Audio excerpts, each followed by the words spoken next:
Deixa eu apresentar direito a minha amiga Lígia Pimentel, CEO lá da Agrifato, está aqui com a gente hoje para nos ajudar a entender esse atual cenário aí de preços da arroba do boi gordo e, claro, fazer uma análise um pouco mais detalhada sobre o que está acontecendo no mundo e principalmente os impactos da guerra na nossa exportação. Será que isso é possível? Lígia Pimentel, seja bem-vinda, minha amiga. Obrigado mais uma vez por estar aqui com a gente.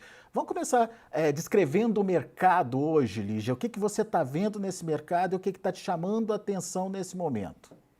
Bom dia, Alexandre. Obrigada pelo convite. Pois é, estamos passando aí uma virada de safra para entre safra um pouco diferente, né? Se a gente pegar aí do centro para o sul do Brasil, ainda há chuvas, que não é comum para essa época do ano. Apesar de o frio de fato ter chegado, normalmente a gente já tem nessa época frio e seca, uma boa estiagem e um comprometimento um pouco mais intenso das pastagens. Não que elas estejam em plena condição produtiva como a gente via ao longo do verão, claro que não, principalmente por conta do frio e da luminosidade mais baixa. Então a produção de capim ela já começa a reduzir. Mas a chuva dá mais uma segurada. Claro, tem risco de geada, que a gente começa a observar, principalmente no sul, porém né? A gente observa um mercado aí, uma posição, desculpa, climática diferente, uma condição bastante diferenciada.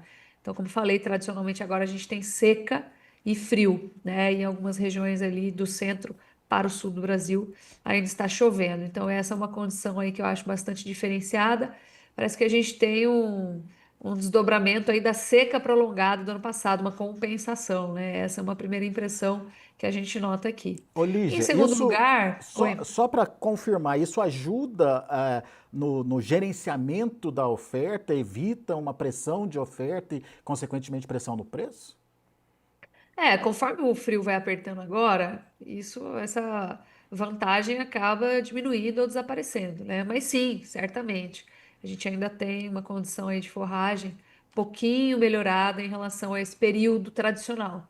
Não significa uma boa condição, mas um pouquinho melhorada para essa época. Isso que é importante a gente destacar.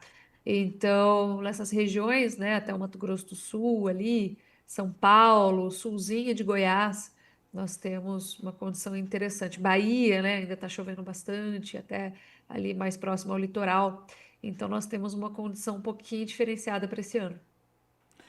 Ô, Lígia, você ia falar de uma segunda atenção aí, acabei te interrompendo. Por favor, siga aí com o seu pensamento, por favor.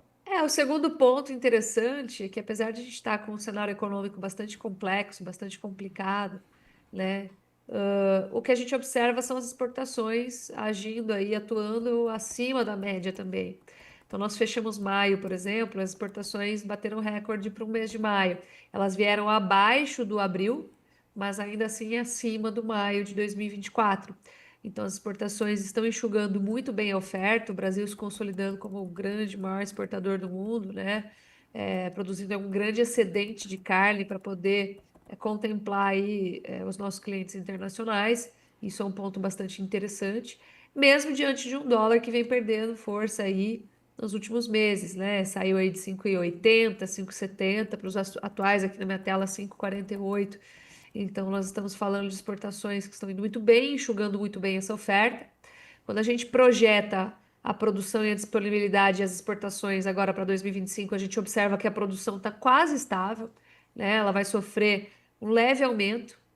O abate vai sofrer um leve aumento, se a gente observar. Vamos ter que atualizar esses números ao longo dos próximos meses.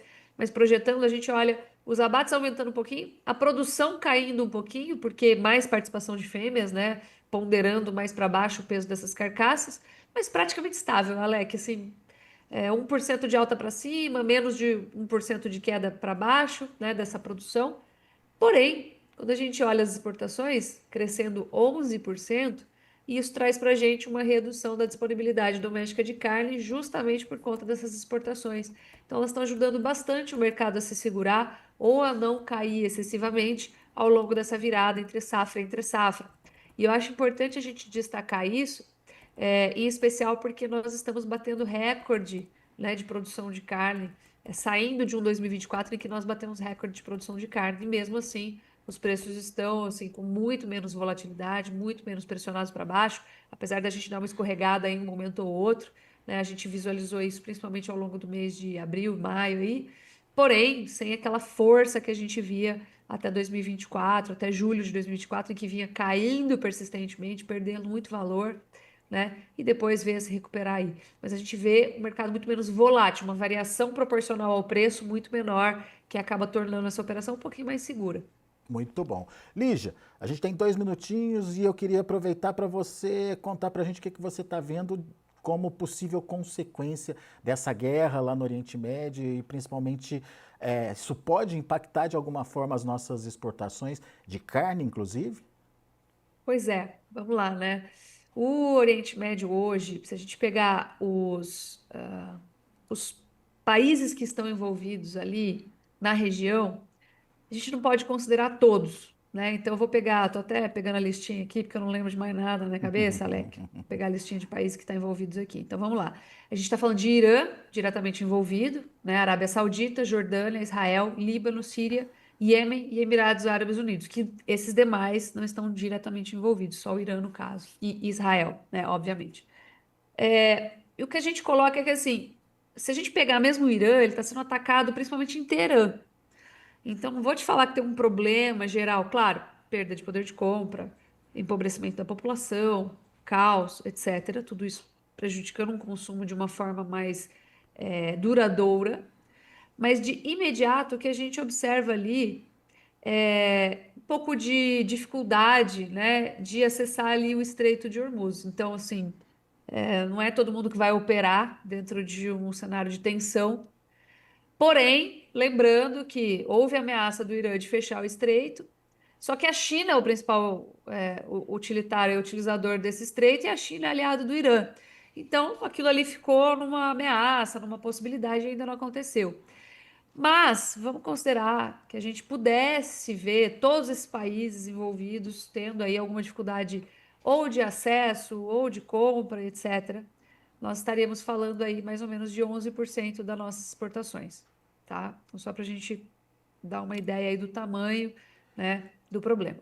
Agora, se a gente levar em consideração só o Irã, que eu acho mais palpável, né, mais plausível, eu acho que o resto acaba se ajeitando ali no meio do problema como um todo. O Irã já não importa a carne brasileira praticamente desde 2022. Ele começou a reduzir suas importações a partir de 2017, tá? E nós vimos um balanço dessa ausência de Irã a partir de Emirados Árabes Unidos. A gente viu quase que uma troca. Então, o Irã diminuindo e Emirados Árabes aumentando. E disse, então, que o que existe ali é um canal cinza de transferência desse produto que é importado pelos Emirados e é ali passado por um canal cinza continental através dos Emirados Árabes para o Irã. E por isso que houve essa inversão, esse aumento de exportações para os Emirados, enquanto a gente observou aí o Irã praticamente zerar suas compras. No ano passado, né, o Irã tem seus recursos em bancos internacionais bloqueados, principalmente por ter ferido aí o acordo de não desenvolvimento de armas nucleares, mas nos Estados Unidos, ano passado, o governo Biden ele liberou 6 bilhões de dólares num acordo de troca de reféns, com a condição de que isso fosse utilizado para compra de alimentos, porque o Irã reclamava muito que não dava para comprar remédio, alimentos, etc. A verdade é que um volume muito pequeno de alimentos foi comprado e não se sabe o que foi feito com o restante do dinheiro. Tem essa história aí, se vocês quiserem consultar através das notícias do ano passado. Mas entrou um volumezinho bem pequeno de compras no ano passado de carnes, tá? Aí a gente acha que por fim o recurso pode não ter sido tão bem utilizado assim. Porém, entrou uma comprazinha bem tímida, bem pequena, só para vocês entenderem. Então, esses são os efeitos ali no bloco, né, que a gente observa e o potencial, tá bom? O De, Isra- potencial amplo e o potencial limitado. Vamos pegar o pior, menor cenário. de Israel sem grandes problemas também, né, Lígia? Israel acaba sendo afetado ali, eu diria que mais pela questão do estreito, tá bom? Mas Israel tem tido, assim, tem sido menos impactado porque pela questão do domo lá, eles têm uma defesa muito eficiente, sofreram, sim, bombardeios, inclusive em hospitais, mas a gente vê um dano muito maior ao Irã, né? Muito Perfeito. maior ao Irã. Esse ataque de Israel, reforçado aí pelo ataque norte-americano. Então vamos colocar uma concentração de problema aí maior no Irã, que já não importava muita coisa. Agora, vamos ver como que fica a importação dos Emirados Árabes Unidos nessa brincadeira, né? Perfeito. E como que fica daqui para frente. Mas esse seria o poder de afetar o nosso mercado exportador no Oriente Médio, que hoje é um mercado bastante importante para a gente, leva um bom volume, tá? Muito bom. Lígia Pimentel, mais uma vez, muito obrigado, viu, pela sua participação aqui conosco. É sempre bom ter você aqui com a gente. Volte sempre, Lígia. Eu que agradeço pelo convite. Um abraço a todos. Abraço, até a próxima.